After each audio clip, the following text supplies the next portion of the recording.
हाँ, काशी की धर्मप्राण जनता है, ये अंतःकरण की प्रेरणा से समाज में जो दिख रही है, पूरे धूप में खड़ी है घंटों से।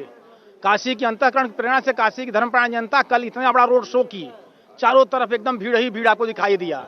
अब यहाँ पे एक तरफा चुनाव है, दूर दूर तक कोई प्रत्याशी दिख नहीं रहा। आप धूप में क्यों खड़े हैं? जी, मोदी और योगी में है बहुत दम। विपक्ष वाले अब समझें 400 से एक को नहीं आएगी कम। तो नारा भी तैयार है, कविताएं भी तैयार है, इमोशन भी तैयार है और चुनाव के समय ये लाजमी है। और यही सारी चीज़ें नेता के तौर पर प्रधानमंत्री नरेंद्र मोदी को ये ऊर्जा देती है कि लगातार वो मेहनत करते रहें और उस टारगेट को लेके जो कि टारगेट उन्होंने इस बार सेट किया है। और इस बार के चुनाव की अगर बात करें तो बहुत अहम रहेगा। बीजेपी जहां जहां सेचुरेशन वाली स्थिति में पहुंच चुकी है उन सारी सीटों को रिटेन करना, और उनमें से कुछ सीटों पे नुकसान होता है। जैसे राज्य के हिसाब से अगर बात करें तो कर्नाटक में कुछ सीटों का अगर नुकसान होता है, राजस्थान में अगर कुछ सीटों पे नुकसान होता है, हरियाणा में अगर कुछ सीटों पे नुकसान होता है, तो इस नुकसान की भरपाई आप कहाँ करेंगे?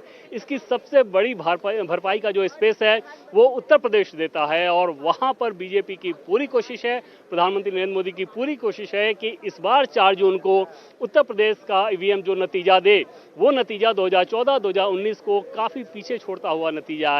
और जो परिस्थितियां हैं वो बिल्कुल अनुकूल बीजेपी के लिहाज से इस रूप में है कि 2019 में, क्योंकि सपा बसपा गठबंधन एक साथ हैं, तो सारी परिस्थितियां अनुकूल नजर आ रही हैं। जो राजनीतिक परिस्थितियां हो सकती हैं, प्रधानमंत्री नरेंद्र मोदी की गारंटी है, उनका चेहरा है, एक ट्रैक रिकॉर्ड है।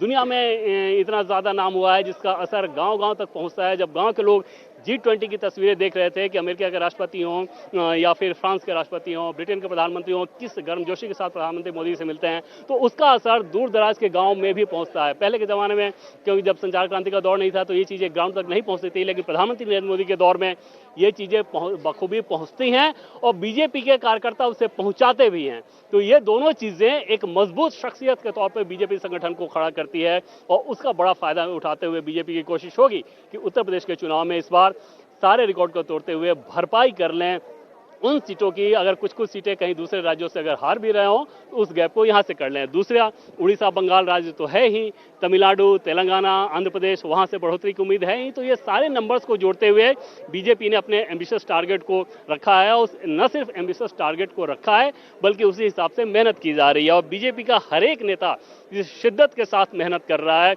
वो शिद्दत अपने आप में एक इलेक्शन मशीनरी के तौर पर बीजेपी को बहुत खास बनाता है। 2-2, ढाई-ढाई, 3-3 बजे रात तक कल भी बनारस में बीजेपी के जो बड़े नेता यहाँ पे थे वो लगातार बैठक कर रहे थे और अलग अलग चीज के हिसाब से रणनीति बना रहे थे। उनका जो फीडबैक का सिस्टम है, almost real time feedback system है कि अगर किसी भी लोकसभा क्षेत्र के किसी ब्लॉक में अगर कोई समस्या है, कोई नैरेटिव खड़ा हो रहा है, किसी की नाराजगी है, वो बात तुरंत ऊपर पहुंचती है और उसे कंट्रोल करने के लिए जो कुछ किया जाना चाहिए, संगठन तुरंत उस पर एक्टिव हो जाता है।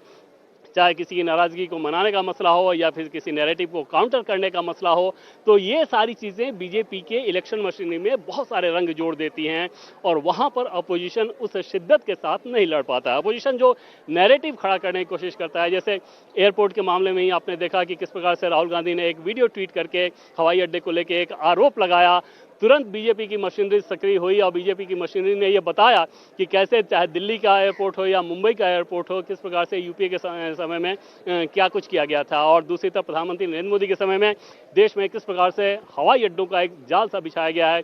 हॉस्पिटल के मामले में हो तो यही स्थिति रहती है, इंफ्रास्ट्रक्चर के मामले में हो तो यही स्थिति रहती है।